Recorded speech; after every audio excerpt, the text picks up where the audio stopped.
সকল পক্ষ বলছে যে তাদের জন্য লেভেল প্লেইং ফিল্ড নাই, সেটার উল্টো কথাটা হচ্ছে যে আসলে এ পর্যন্ত প্রায় 21 জনের তথ্য আমরা পেয়েছি যারা নমিনেশন পেপার নিয়েছিল ডাকসুতে ইলেকশন করার জন্য, তারা স্বেচ্ছায় প্রত্যাহার করে যায়।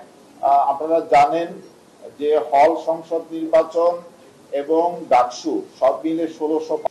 আমরা যেহেতু আরো একটু সময় আছে, এ পর্যন্ত প্রায় 21 জনের তথ্য আমরা পেয়েছি যারা নমিনেশন পেপার নিয়েছিল ডাকসুতে ইলেকশন করার জন্য, তারা স্বেচ্ছায় প্রত্যাহার করে যাচ্ছে।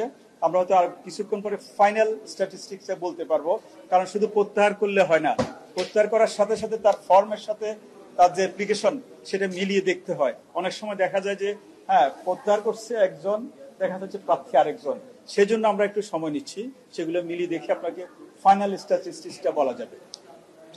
হ্যাঁ প্লিজ স্যার। না, আমরা আবার একটা ছোট প্রসঙ্গ আপনাদের কাছে আমাদের অনুরোধ থাকবে যে নির্বাচনী পরিবেশটা সুষ্ঠুভাবে বজায় রাখাটা মূলত কেবলমাত্র নির্বাচন যে ব্যবস্থাপনা টিম, অর্থাৎ এই চিফ রিটার্নিং অফিসারের যে টিম আছে তাদের একার পক্ষে সম্ভব না।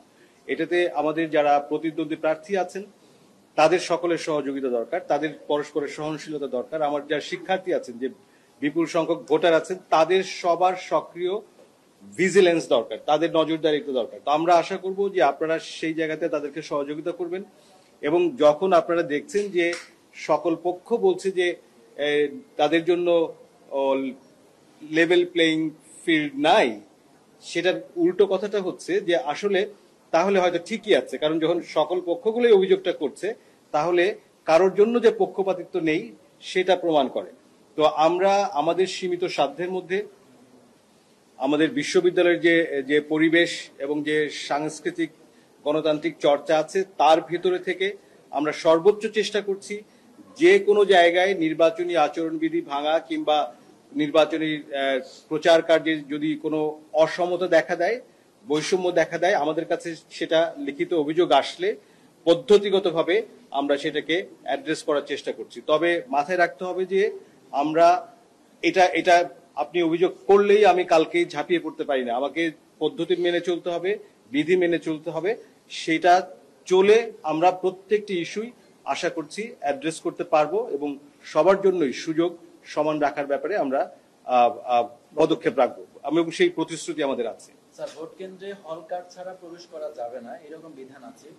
শিক্ষার্থীরা অভিযোগ দাবি করছে, অনেক প্রার্থীও দাবি করছেন যে হল কার্ড ছাড়া যে কোনো বৈধ কাগজ দিয়ে যারা ভোট কেন্দ্রে প্রবেশ করতে পারে, ভোট দিতে পারে। এই ব্যাপারে আপনাদের কোনো সিদ্ধান্ত আছে? ভোট কেন্দ্রের সংখ্যা বাড়ানোর ব্যাপারে আপনাদের পরিকল্পনা? আচ্ছা, এই ব্যাপারে আমি যদি বলি, আমাদের অনেক ধরনের কার্ড আছে, আপনারা জানেন। একটা হচ্ছে হল কার্ড, আর একটা আমাদের ডিপার্টমেন্ট থেকে কার্ড আছে, আবার লাইব্রেরি কার্ড আছে, এবং যারা ফার্স্ট ইয়ারে 24-25 সেশনে যারা আছে তাদের হয়তো এখনো কার্ডই হয়নি, তাদের কাছে পেইং স্লিপ আছে। এই চারটার যে কোনো একটা দিয়ে কিন্তু ভোট কেন্দ্রে প্রবেশ করতে পারবে এবং ভোট দিতে পারবে। যারা ভোটার তারা ভোট কেন্দ্রে প্রবেশ করতে পারবে এবং ভোট দিতে পারবে। সুতরাং আমি আপনাদের মাধ্যমে আমাদের প্রিয় ছাত্রছাত্রী যারা ভোটার তাদেরকে উদ্দেশ্য করে বলবো, এই ব্যাপারে কোনো উদ্বিগ্ন হওয়ার কোনো কারণ নেই।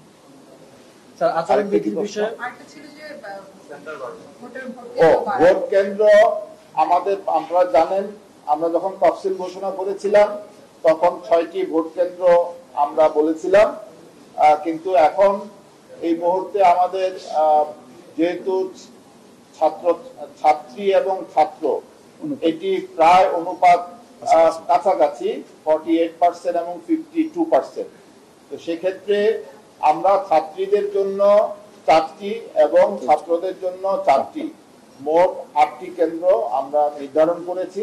সুতরাং এখন আমার মনে হয় না আর কোনো সমস্যা হবে, এই 8টি কেন্দ্রের মাধ্যমেই আমরা ভোট গ্রহণের কাজটি করব। আর এর মধ্যে আর ভোট কেন্দ্র বাড়ানোর কোনো পরিকল্পনা আমাদের নেই এবং লাগবেও না। এটি মানে আমরা আমাদের খেয়াল করতে হবে কেন্দ্র কিন্তু ওর ভেতরে পোলিং স্টেশন অনেকগুলো, মানে ভোট দেওয়ার কেন্দ্র একটা না, কিন্তু একটা বড় সেন্টারের মধ্যে অনেকগুলো পোলিং স্টেশন, ফলে আমরা অনেক না বুথ না কেন্দ্র রুমের মধ্যে আরো অনেকগুলো বুথ পর্যায়ে অনেক টেবিল, আলাদা টেবিল। হ্যাঁ। আমরা যথেষ্ট ফলে- পরিমাণে আমরা একটা কেন্দ্রে যথেষ্ট পরিমাণে আমরা বুথ রাখছি। একটা কেন্দ্রে একাধিক হয়তো হল থাকবে, তাদের জন্য আলাদা আলাদা করে রুম থাকবে, আলাদা আলাদা করে আমাদের যথেষ্ট পরিমাণে বুথ রাখার আমরা পরিকল্পনা করেছি, যাতে করে নির্বিঘ্নে আমাদের ছাত্রছাত্রীরা ভোট দিতে পারে। স্যার কাল থেকে আনুষ্ঠানিক প্রচারণা শুরু সে হচ্ছে। ব্যাপারে যদি বলি, কাল থেকে আপনারা জানেন কালকে 26 তারিখ 26 আগস্ট, কালকে থেকে আমাদের আনুষ্ঠানিক প্রচারণার কাজটি শুরু হবে।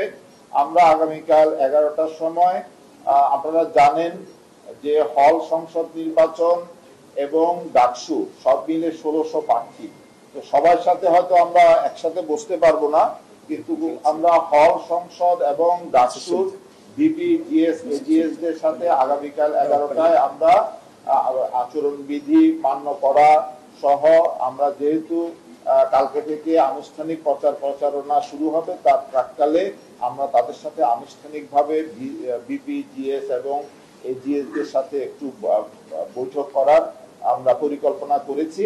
সুতরাং তাদেরকে আমরা এই মেসেজ দিতে চাই, আপনারা যে কথাটা বলেছেন বিভিন্ন অংশীদারদের থেকে বা স্টেক হোল্ডারদের থেকে, যেটা কথাটা আসছে যে লেভেল প্লেইং ফিল্ড আছে কিনা, সুতরাং আমরা এই বিষয়গুলো নিয়ে তাদের সাথে তাদের দৃষ্টি আকর্ষণ করব এবং আচরণবিধি মেনে যে কয়টা দিন তারা প্রচারণার সুযোগ পাবে তাদেরকে আমরা অনুরোধ করব, যাতে করে সবাই একটা সৌহার্দ্যপূর্ণ পরিবেশে সহাবস্থান বজায় রেখে শ্রদ্ধা এবং যে সবার যে আন্তরিকতার সাথে যাতে করে সবাই প্রচারণা অংশগ্রহণ করে, সেদিকটা সামনে রেখে তাদের সাথে আমরা কালকে বৈঠক করব এবং আনুষ্ঠানিক প্রচারণাটা আমরা উদ্বোধন করতে চাই।